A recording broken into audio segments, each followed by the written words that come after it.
ابراهیم ادهم دا بادشاہو او بادشاہ ابراهیم ادهم پریخودا لان ملنگی شروع کرو دا رب العالمین عبادت کړی دی بادشاہ یې پریخودا دا الله عبادت کړی دا الله عبادت الله ورته داسې شان ورکړی دی ابراهیم ادهم ته چې حیران بشي یو ځل د ده د علاقې یو کس راغی او ابراهیم ادهم ته وکتل چې د دریاب په غاړه باندې ناست دی او دا شلېدلې جامې نیولې دي نو هغه سړی ورته ابراهیمه الله درله لوی شان درکړی الله بادشاهي درکړی وه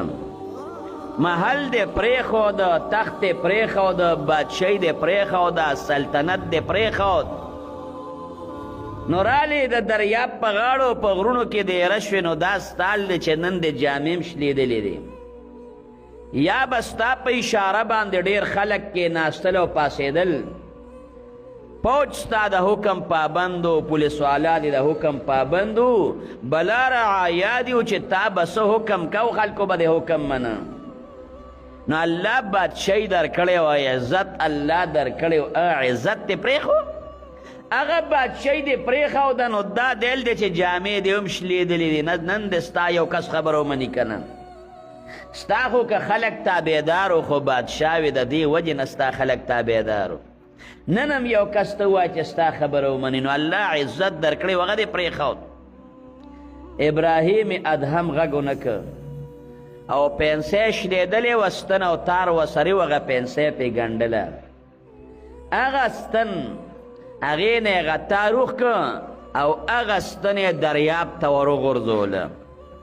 وی ای د دریاب کبانو زما ستن ماله راوباسئ هغه سړی ورته وی یل دې دا شو بادشاهي دې پرېښود الله عزت درکړی نو ال دې دا شو چې دماغو دې کار پرېښود ستن دې په خپلو لاسو باندې دریاب ته وغورځوله اوس به کبان ستا ستن راوباسي دا اوس عقل مني دا دې په خپل لاس ځان سره وکړل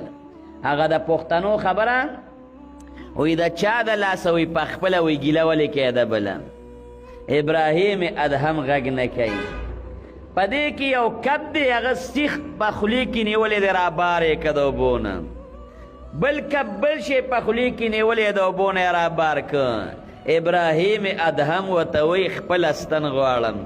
په دې کې یو کب دی هغه ستن چې ابراهیم ادهم هغه په اوبو کې غورځولې وه هغې په خولې کې نیولې وه او رابار یې کړه ابراهیم ادهم ورته وایي همدقه غواړم وایي کبه د دریاب غاړې ته یې رانږدې که هغه کب الله د دریاب غاړې ته رانږدې که ابراهیم ادهم ته خپله ستن واخېسته او هغې سړي ته وایي چې کله بادشاه نو په انسانانو باندې ما بادشاهي کوله او د الله د رضا دپاره مې تخت پرېښوده سلطنت مې پرېښوده الله ماله د دریاب په کبانو باندې هم بادشاهي راکړه داسې سړی تیر شوی دی صاحب د کشفو او صاحب د کرامتو ډېر زیات عبادت یې د رب العالمین کړی دی بې انتها عبادت یې د الله کړی نو ابراهیم ادهم وایي وی چې په کومه لار باندې او په کومه علاقه باندې طالب تیریږي نو ما ته د کشف په ذریعه باندې الله په ښکاره کې او زه په دې خپلو سترګو وینم چې په کومه لار طالب تیریږي نو په هغې خلکو باندې د الله پاک رحمتونه د هغې طالب د وجې راورېږي په هغې طالب د الله رحمتونه راورېږي نو چې په کومه علاقه تیریږي نو په هغې کورونو او لارو کې هم د الله رحمتونه راورېږي وایي دا ما ته الله په دې خپلو سترګو باندې ښایي غوره انسان تا نه تپوس کوم غوره انسان کم یو شو غوره انسان دغه طالب دی چې په چا باندې د الله رحمتونه راورېږي غوره انسان دا دی ما ته خو به غوره مال والا ته وایو ما ته خو به غوره جایداد والا ته وایو ما ته خو به غوره بنګلې والا ته وایو خو دغه انسان غوره نه دی